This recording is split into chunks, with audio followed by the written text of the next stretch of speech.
శ్రీ గురుభ్యో నమః. హరి ఓం.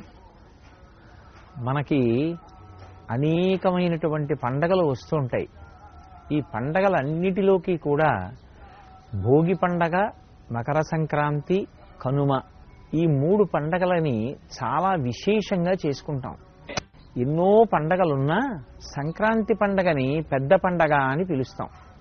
ఈ సంక్రాంతి పండగకి ముందు రోజు చేసుకునేటటువంటి పండుగ భోగి పండుగ. దాని పేరే భోగి. భోగం అనుభవించుట అంటే సుఖం అనుభవించుట అని అర్థం.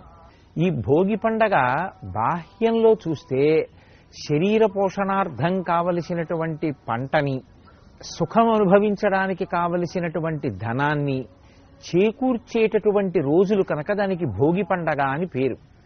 ఎందుచేత అంటే ఈ భోగి పండగ వచ్చేటటువంటి సమయానికి వ్యవసాయదారులు పంటలు కోతలు కోస్తారు. ఆ పంట అంతా ఇంటికి వస్తుంది. ఆ ఇంటికి వచ్చినటువంటి పంట జాగ్రత్తగా ధాన్యాగారంలో నిల్వ చేసి మళ్లీ పంట వచ్చే పర్యంతము కూడా వాళ్ళ కుటుంబ సభ్యులందరూ సంతోషంగా ఆ ఆహారాన్ని తింటూ జీవితాన్ని గడుపుతారు. అలాగే కొంత పంటని విక్రయించినటువంటి కారణం చేత లభించినటువంటి ధనంతో సుఖాల్ని అనుభవిస్తారు.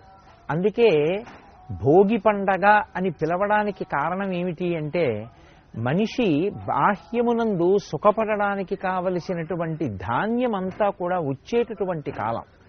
రెండు, దక్షిణాయనంలో ఒక ఇబ్బంది ఉంటుంది. శరదృతువు తర్వాత వచ్చేటటువంటి హేమంత ఋతువు అనారోగ్యకారకమైనటువంటి ఋతువులు. అసలు శరదృతువునైతే యముని యొక్క దంస్ట్ర బయటికి వచ్చినటువంటి కాలంగా శాస్త్రం పరిగణిస్తుంది. హేమంత ఋతువులో విశేషమైనటువంటి పొగమంచు ఉన్న కారణం చేత ఆరోగ్యానికి అంత సౌకర్యంగా ఉండదు. అంత మంచు మనిషి యొక్క శ్వాసకోశం మీద పనిచేసి అనారోగ్యానికి గురి చేస్తుంది. కానీ హేమంత ఋతువు దాటిపోయి ఇక వసంత ఋతువు రావడం ప్రారంభమయ్యేటటువంటి కాలం ఆసన్నమవుతోంది అనేటప్పటికే మనిషి ఆరోగ్యాన్ని సంతరించుకోవడానికి కావలసినటువంటి కాలం కూడా ఏర్పాటవుతుంది. అందుకే ఆ ఉత్తరాయణ పుణ్యకాలానికి ప్రారంభ సూచనగా ఉండేటటువంటి భోగి పండగ బాహ్యంలో ఆరోగ్యాన్ని కూడా ఇచ్చేటటువంటి ఆ కాలము ప్రారంభమవడానికి సంకేతం. ఇది బాహ్యమునందు భోగి. ఆంతరముగా విచారణ చేస్తే అసలు ఆ భోగి పండగకి ఉన్నటువంటి విశేషం చాలా చాలా గొప్పది. దక్షిణాయన పుణ్యకాలం యొక్క చిట్ట చివరి రోజు ఏది ఉంటుందో, మకర సంక్రాంతికి ముందు ఉండేటటువంటి రోజు ఏది ఉంటుందో అదే భోగి పండగ. అంటే ఈ తిథి నాడు భోగి పండగ రావాలి అనేటటువంటి నిర్ణయం ఉండదు. దక్షిణాయనం యొక్క చిట్ట చివరి రోజే భోగి పండగ వస్తుంది. మనకి శాస్త్ర ప్రకారంగా దక్షిణాయనం అంతా కూడా ఉపాసనా కాలం. అందుకే సూర్యుడు కర్కాటక రాశిలో ప్రవేశించినది మొదలు మళ్లీ మకర రాశిలోకి ప్రవేశించే పర్యంతం మధ్యలో ఉండేటటువంటి కాలం అంతా కూడా చాలా గొప్ప గొప్ప నైమిత్తిక తిథులతో కూడుకున్నదై ఉంటుంది. విఘ్నేశ్వర చతుర్థి, అలాగే శరత్కాలంలో వచ్చేటటువంటి అమ్మవారి ఉపాసన, శ్రావణ మాసంలో వచ్చేటటువంటి మంగళగౌరీ వ్రతాలు, శ్రావణ మాసంలో చేసేటటువంటి వరలక్ష్మీ వ్రతం, అలాగే కార్తీక మాసంలో చేసేటటువంటి విశేషమైనటువంటి వ్రతాలు, సాలగ్రామ దానాలు, దీపదానాలు, ఇవన్నీ దేని కొరకు ఉద్దేశింపబడ్డాయి అంటే మనిషి పుణ్యకర్మాచరణం చేసి ఆయా నైమిత్తిక తిథులలో కాలమునందు ఏ కార్యక్రమాన్ని నిర్వర్తించాలో ఆ కార్యక్రమాన్ని నిర్వర్తించినటువంటి కారణం చేత విశేషమైనటువంటి పుణ్యాన్ని సంతరించుకుంటాడు.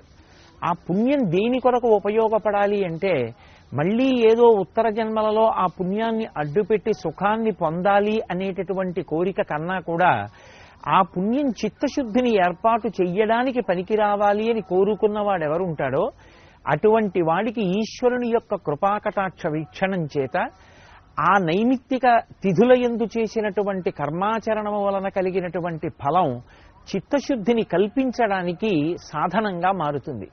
ఎప్పుడైతే చిత్తశుద్ధి కలిగిందో పాత్రత కలుగుతుంది. పాత్రత కలిగితే ఈశ్వరుడు జ్ఞానాన్ని కటాక్షిస్తాడు. ఆ జ్ఞానమే ఇక మళ్లీ పుట్టవలసిన అవసరం లేని పునరావృత్తి రహిత శాశ్వత శివ సాయుధ్య స్థితిగా చెప్పబడేటటువంటి కైవల్యము లేదా మోక్షమునకు కారణమవుతుంది.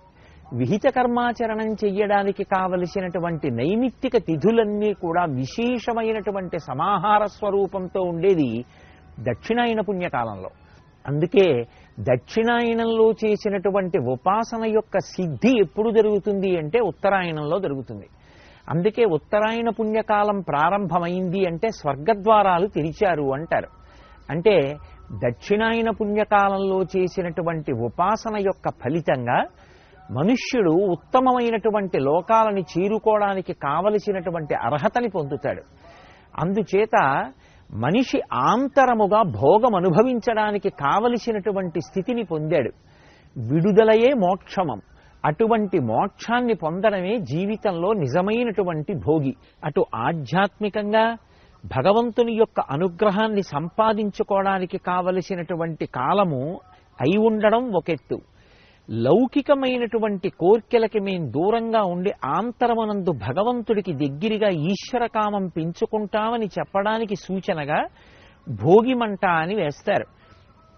ప్రతి వీధిలో భోగిమంట వేసి అందులో కట్టెలు, ఆవు పేడతో చేసినటువంటి పిడకలు వేస్తూ ఉంటారు.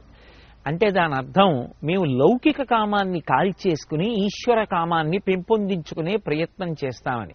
బాహ్యంలో పరమేశ్వరుడిచ్చినటువంటి సంపత్తిని పరమేశ్వర ప్రసాదంగా అనుభవిస్తాం. ఆ భోగి ఎప్పుడు వస్తుంది?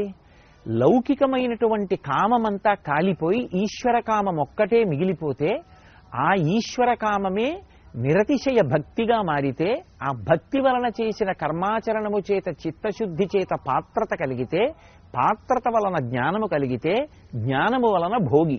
భోగి అంటే ఈశ్వరునితో భోగించుట అనగా మోక్ష సిద్ధి కలుగుతుంది.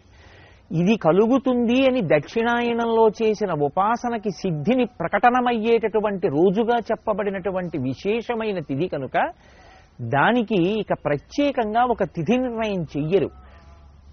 దక్షిణాయనానికి చిట్ట చివరి రోజు ఏది ఉంటుందో అదే మనకి భోగి పండగగా నిర్ణయింపబడి ఉంటుంది. ఈ భోగి పండగ నాటికి అమ్మవారి అనుగ్రహం రేగుపండులోకి ప్రవేశిస్తుంది.